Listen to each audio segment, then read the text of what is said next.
révélé grâce à l'émission controversée Frenchy Shore, Pepita a gagné en notoriété sur les réseaux sociaux. Mais dans la nuit du samedi 9 au dimanche 10 décembre, la jeune femme qui revenait de soirée a visiblement eu une grosse frayeur sur la route. Depuis novembre, la plateforme Paramount+ fait couler beaucoup d'encre avec sa nouvelle émission de télé-réalité baptisée Frenchy Shore, première adaptation française de la franchise Shore lancée par MTV. Dans une incroyable villa, 10 candidats décomplexés et ultra fêtards ont le mérite de vivre d'affriolantes aventures.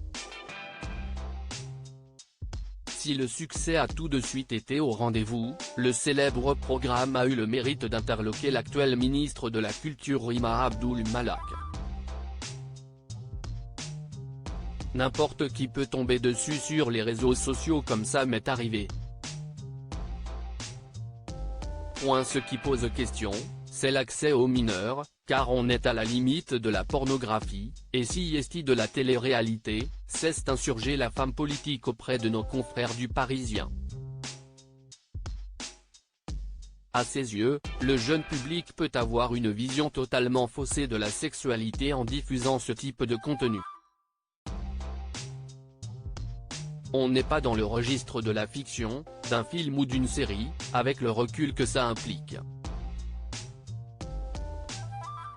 Pour des adolescents qui vont se dire, c'est ça la réalité des rapports humains, des rapports sexuels, ça peut être une entrée en matière catastrophique, a-t-elle dénoncé. De son côté, l'animateur Arthur, dont l'une des filiales de sa société Satisfaction est la productrice exécutive de Frenchy Shore, ne partage pas le moins du monde son point de vue. Quand je vous dis que ma vie c'est un film. Si est un format qui existe depuis des années. Il est flouté, interdit aux moins de 16 ans, diffusé sur une plateforme et une chaîne payante, a indiqué la star du PAF au cours d'une longue entrevue avec accordée à Pure Média. Frenchy Shore est payant au même titre que le film porno de Canal+ le samedi soir, même si on n'est pas à ce niveau-là non plus. Faisant partie du casting, Pepita a tout pour devenir l'une des nouvelles grandes figures de la télé-réalité. Ouverte d'esprit, franche, solaire et ayant en prime une jolie plastique, la meilleure ennemie de Cara ne cesse séduire les internautes avec sa personnalité. Mais dans la nuit du samedi 9 au dimanche 10 décembre 2023, la maman de Kenzo, qui avait passé une agréable soirée en boîte de nuit, a déchanté sur la route. Quand je vous dis que ma vie c'est un film, regardez bien ma vie, a lâché Pepita dans sa story Instagram. En fait aujourd'hui là, qui est dans ce genre de merde à part moi?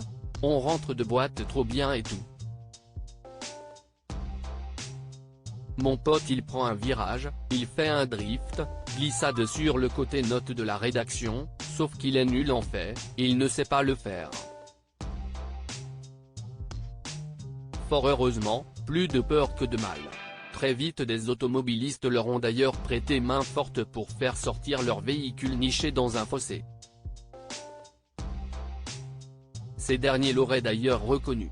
Là, je me retrouve avec Dira, autour de moi des corps et des cris, a poursuivi l'acolyte d'Antonin, un brin amusé en immortalisant la scène.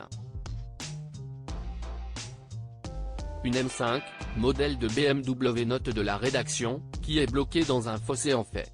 Ma vie c'est un film. Sacrée soirée.